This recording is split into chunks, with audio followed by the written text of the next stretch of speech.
This here is, whoops, there we go, is another viewer's, well, it's a broken gaming PC, but it's also kind of, yeah. The reason for this is because the owner tried very hard to get this thing to work. They took everything out and they practically gutted the whole build, swapped the motherboards out. I believe the graphics card was also swapped just to try to narrow down what was causing the no post. So that's what we're dealing with here. Apparently the system will turn on, but it won't send a picture to the monitor. And that, you guys know by this point, could mean a number of things are causing this. So we're gonna try to get to the bottom of it. This one's kind of a basket case, but I think we can figure it out. It sounds like a hardware issue, and so I think we can fix it fairly quickly. Are you ready? Stay with me. Mailgun is how companies in the modern age work with email. With its data-driven approach and easy-to-use UI, you can reach real customers at scale. They boast a powerful email API and intuitive email marketing solutions, meaning you'll have full control of the entire email lifecycle from pre-development through delivery. There's a reason Mailgun is supported by companies like DHL, Wikipedia, and Microsoft. You'll find useful tools like send time optimization, which automatically tracks and pushes emails to individuals at the times they're most likely to engage with them. You can create massive reports for large email lists. And you can test and avoid things like spam filters the next time you click send. Mailgun is the most relied upon email platform for growing businesses, and we greatly appreciate their continued support of this channel. So show them some love. Try them out today by using my link, mailgun.com/GREG. That's mailgun.com/Greg, which you can also find at the top of this video's description.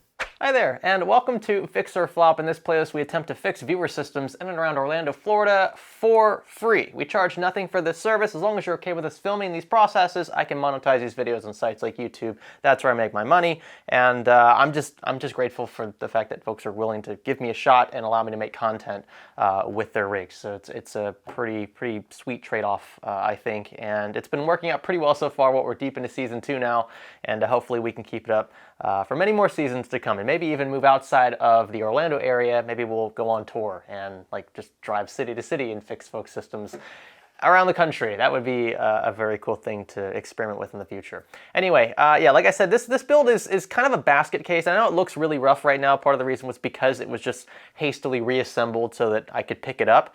But there are a lot of issues here, and I think one of the biggest things that needs to be changed is the case. I'm not usually keen on just like replacing hardware for no reason, unless of course it's like a product placement or something like that. And in this case, it will be from Be Quiet, a 500DX. You guys have seen the Pure-Base 500DX many times on the channel. But I think that in this case, it's warranted because the current chassis is just so old, so dirty. Revamping it with a modern case with great airflow from Be Quiet will really go miles for this one. But on that note, there are always folks who say, oh, this person tried to take advantage of you. They gave you an old system that they don't even use anymore in hopes that you would give them something for free or fix it up or what have you. Well, first off, I mean, yeah, that's kind of the point. You're not going to be able to use a system that's broken. So yeah, I mean, reach out. That's what I'm asking for. But to the effect that I'm being taken advantage of, look, I vet these folks before I even meet them. I make sure that they understand my approach and my intent regarding replacing hardware. First off, usually with graphics cards, I don't replace those. It's just, I'm kind of in the same boat as all of you. It's difficult to get a hold of units, even now with prices coming down on my side. So that's the one thing that I say I can't readily replace, but at least you'll know that the card needs to be replaced if it is the issue. Yeah, there's just always a few folks that think everyone is out to get them, and I really don't care. You know, honestly, it doesn't affect me either way, and it still allows me to make content and to put food on the table for my family, and so that's all I'm really worried about in the end. So with that out of the way, it's time to begin the troubleshooting process, starting first with attempting to power the system on. You've heard me say this dozens of times by now, and attempting to replicate the issue described by the owner. In this case, a no post situation where the system appears to be on, but we don't get a signal to our monitor. I believe a VGA light comes on as well. Now that would be unfortunate because of what I just told you about, I'm not able to readily replace cards. I can make exceptions every now and then, but for the most part, just as a rule of thumb, if you suspect that your graphics card is broken, I'm not going to give you a free one. It's just too much of a hassle for me to deal with on my end. I can barely get samples as it is. But I was under the impression that this was already swapped out and confirmed to be working in another rig. So I would be surprised if this was to blame, but we'll find out. Here we go then. Everything has been connected. I'll flip the switch at the rear and power on up front. And let's see what we've got here. We've got some debug LEDs in here, and yep, it is just now switched over to the VGA light, and that's pretty much where it's staying. Actually, is that something on screen? That looks like that was. There's something on screen. It's almost like it's attempting to boot, but it's not getting into the BIOS. So there's this little line here, almost like it's trying to show us something on screen. You can see I'll disconnect and the screen goes black. So we are getting some sort of signal from the card, but obviously there's nothing we can really do here. Let me try to connect a keyboard to this and see if we can get into the UEFI. Basically just restarting the system and spamming delete. Looks like we got rid of that little white dash on screen, but now everything else is just black. Yeah. GG. So, this is, I suppose, where I'd normally start running through our typical procedures, right? We'd clear the CMOS, we'd reseat memory, just start tackling the easy things up front, kind of in order to roll out the obvious stuff. We're gonna kick ourselves pretty hard if it turns out that was the issue and you know, we're like diving deep into the platform for no reason. But because we do have the debug LEDs and the VGA light in particular is on, I think what I want to try first is swapping out the card just to rule out this being the culprit. Because first off, it's not very difficult to do. Just a couple screws, a tab, and you just slide it out. But everything else that I'm seeing here, I mean, the system looks healthy. Like, you know, the fans have cooled down. I'm not sure why this fan's not spinning. I think he said he was having issues connecting them. But, you know, the system seems like it has posted already. Because that fan curve has kicked in and things have settled down. I'm hoping this isn't it, but we're gonna swap it out. I'll get my GT710 ready. So in she goes, and we'll reconnect our HDMI cable. And are we gonna have a post? Well, I sure hope so. Okay, CP1's disappeared. Ooh, and the VGA light is back up. There is a signal on screen. You can see it cuts out. So it wants to show something, and the fact that we're not seeing the no signal message on this portable monitor means that something is appearing. And I know my GT710 works just fine. So maybe let's try, just to rule out one other thing that I'm curious about, let's try the lower full-length PCIe slot. It's still nothing. We have a signal. Something is on screen, but obviously nothing we can work with. So. RAM looks good. I'll check that off camera very quickly. I doubt that's the reason why we're getting a VGA light. I'm suspecting the motherboard at this point. I actually was given the other board that was swapped for this one, and apparently that board had an incompatible BIOS. There was a possibility that the incorrect BIOS was then reflashed, so you're just like compounding the issue. So that's why that board's not currently in here. I can try swapping to that one just to see. I don't think it's a power supply issue. You know, like I said, everything else looks to be running fine. This is a very odd issue. I mean, why would the VGA light be on if the cause is not the discrete card and there's no integrated graphics? Go find out. We'll start by disconnecting all of these power cables, 8-pin EPS up here at the top. We've got, we can leave that connected. We've got our 24-pin here. Couple SATA data cables. Oh my gosh, some of these are stubborn. And yes, I put on gloves because this system is kind of sort of dirty. Although I'm not being tasked with deep cleaning it, so well, we'll leave it as is for the most part. I'll take it outside and give it a dusting, but the hard stuck on grime, and there's quite a bit of it in here, is pretty much still going to be here at the end of it. So let's get this motherboard out of here. We've detached all connections, and we'll have to make a platform swap. This CPU is an AMD Ryzen 7 3700X, so I can see why the BIOS update would have been needed for this board, because this is a B450. It might have supported it out of the box, but some of the older SKUs don't have the most up-to-date BIOS for that. And the other board he has here, this one's an Edge SKU X570 from MSI, so this one shouldn't have needed a BIOS update because X570 is already natively compatible with Zen 2 architecture. So we'll see what's going on here. The board physically checks out, the socket looks okay. We're just gonna do a straight motherboard to motherboard swap and see if that fixes our VGA light problem. Is our new board gonna work? We shall see. Power on. Just got basic, what do we have? 24 pin, 8 pin EPS connected, and then my GT710 is in there. And we're just gonna be looking for a post. I don't really know what to expect. Let's see, what do we have? A Dr. Debug LED down there. I can't make out what it's for though. Oh, so the light we're seeing now is actually for DRAM. I don't know what's going on here. I'm gonna try a single known working DDR4 DIMM. This is just from my own stash, and I'm gonna try it in multiple channels. We'll try multiple slots as well, just to make sure there's nothing CPU related that could be causing the system not to post. Oh, and would you look at there. That is a post, folks. Now let's see what this says. So it sees that we've only got one DIMM installed, single channel. This is just a normal splash screen, so actually things look good as it is.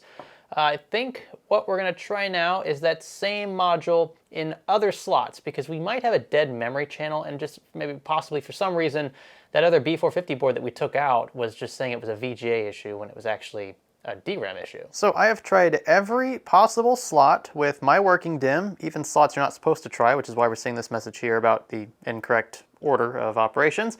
And I have no problems getting the system to turn on with the other motherboard. At this point, I'm wondering if he has a DIMM over there that's bad. And just for some reason, the other board was telling us the wrong thing was the cause. What? Now we get a post? Are you serious? I literally did nothing. I just put his original modules back in here. Okay, all 4 of them. We get a post now. I'm not sure why we're having this inconsistency. This could come down to just an older BIOS. Let's see what revision this one's running. Ooh, so this has a build date of January 25th, 2021. So that is pretty old. E7C3 7AMS.1D0. So let's see if we can find a more modern BIOS. I'm pretty sure we can. Yeah, we found one much newer. This one came out a couple weeks ago, so that's good. We'll try giving him this one, and we'll just power cycle a few times, of course, move his stuff over to the new case, and see if we have the same symptoms. We'll navigate down to ImFlash in the BIOS, and we'll click yes. And now that we're in here, we'll want to make sure that we select the correct BIOS file. If you only have one in here, it should be pretty straightforward. We'll click enter on that. We'll click yes. I think it's gonna run a check. Sometimes I don't. And as of now, it is officially updating. So whatever you do, do not interrupt this process. And I especially don't recommend that you do this while it's raining and thundering outside. That's just like a thing that I have to say for Floridians, because it's like raining every day here. By the way, your system may restart a few times, just let it do its thing. Alrighty, and here we are. So I think, at least in the case of the board that we just swapped in, the one that wasn't originally in the build when we got it, I think that the only issue there was just the BIOS. It's possible that we were just having, I don't know, some inconsistencies with the older BIOS, just not liking the fact that we had 4 DIMMs installed. Ryzen can be a bit finicky with that, at least older Ryzen chips. So that's why we went ahead and updated just to be safe. Everything looks good. We're back in the BIOS now. And the next thing I want to do is then swap all of these components into our new Be Quiet case, which I want to introduce to you, although most of you probably don't need it to be introduced because you've seen it so many times here. It's a great case. The 500DX is one of those really good all-rounders. It doesn't take up too much space. It has great airflow, great fans included, and some RGB as well. But it's subtle. It's tasteful RGB. So I went a bit out of the box with this one and asked Be Quiet to send a white case this time around, just to change things up a bit. Look, if this isn't this person's cup of tea, they could always switch back to the original case, and I'll certainly give them that option. I'm not gonna, recycle it like I usually do with these old, really dirty ones that just aren't worth cleaning. I'll give them the choice, but I think that this person will be a lot happier with a clean white case that, again, has all the characteristics we just talked about. Let's go ahead and take it out and prep it for the upgrade. Woo-wee! Look at how gorgeous she is. Not only is it white on the exterior, but also the interior, which I think is a huge plus. Yeah, I know if this person doesn't have any white components, again, it's subjective, but I think it is an objective upgrade no matter how you look at it. And the fact that it's clean, it means I don't have to spend a bunch of time doing that, because this isn't really for a PCDC video. I didn't really have any description at all about the cleanliness of the system. It certainly could have used one, but again, I'm only worried about the functionality of the rig. So that's what we're gonna take care of here. And I think actually we already have. Not that we really even changed too much about the rig, because all we did was put the original motherboard back in the system and then update the BIOS. And even then, I'm not even sure if the BIOS update actually fixed it, because it was working with all 4 DIMMs before the BIOS update. It was just a bit inconsistent. So we'll hopefully be able to see a noticeable change in that tendency going forward. You can see there's plenty of space in here. You can get really long graphics cards. You can mount AIO up front up to a 360. You get 3 140mm Pure Wings 2 fans included in this case, one up front, one up top, and one at the rear. It's just all around an excellent choice if you're looking for a mid-tower option that's not too expensive. I actually just realized this graphics card, the one we're gonna throw back in, I think it's a 2060, has white accents already. So that's nice. It's subtle, seeing it from the side, you'll see some white there, but I think it'll help blend the black and white components quite nicely. So we'll get the platform installed and wired up. Easy does it here. These white cases, you wanna be careful, because if you chip something, you'll get rid of that white. It doesn't go all the way through, and that won't look too good. Gonna install all of his drives, including this SSD here. I think it's cool, we can show it off next to the motherboard. Situate his power supply here. And yes, we're definitely gonna have to clean some of this stuff. There you go. And lastly, we'll get this graphics card situated. Again, with the subtle white accents poking through, I think it actually looks pretty darn good. Has a bit of graphics card sag, but other than that, I like this. This really helps blend things. If it wasn't for this little white bit, it might be a bit too much. Now we aren't totally finished with the build. We have to take care of some finishing touches, but I do want to make sure that it actually works, because if it doesn't, well, back to square one. So CPU light is on. We of course have his graphics card now reconnected. Back to VGA light. Maybe 2 separate unrelated problems. Maybe he was having just some BIOS inconsistencies on top of a graphics card problem.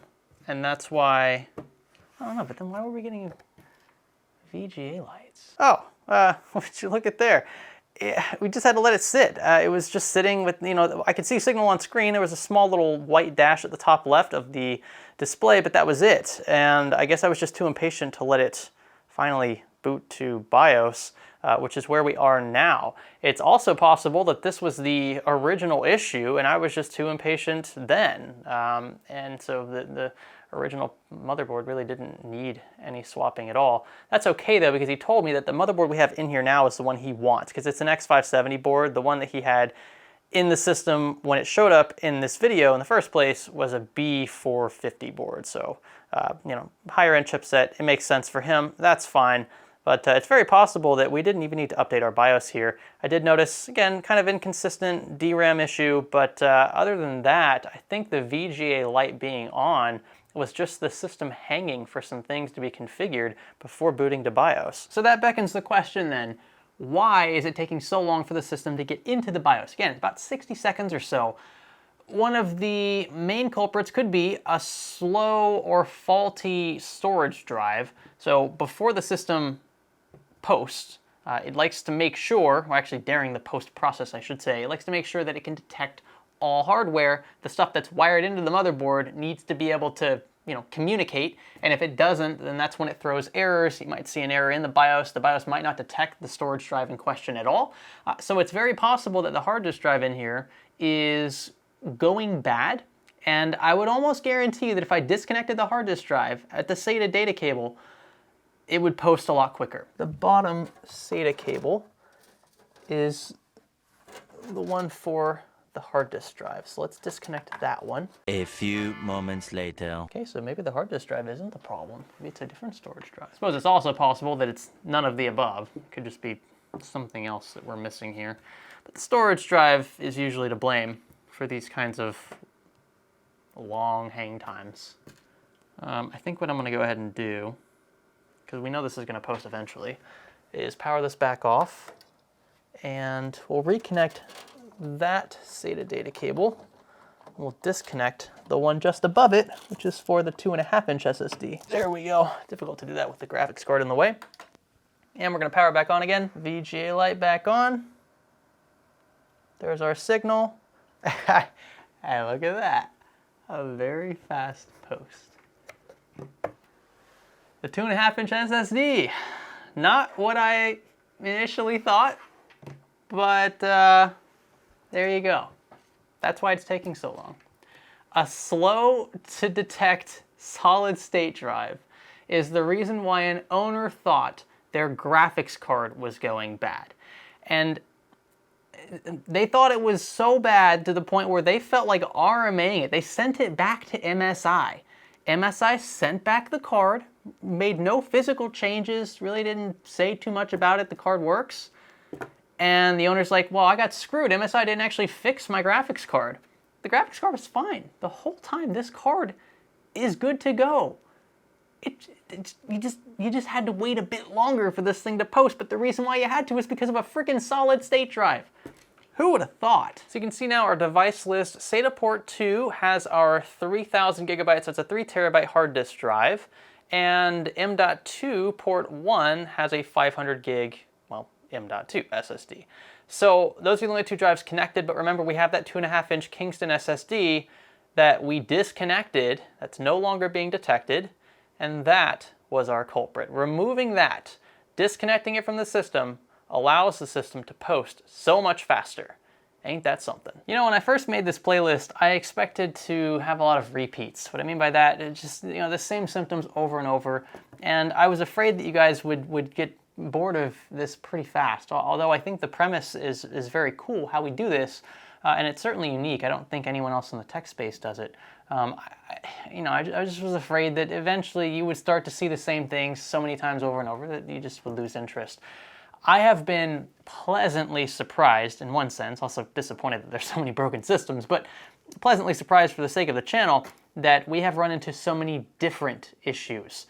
I really didn't see that coming, and this is yet another example of just what could go wrong, right? It could be anything. It's really something.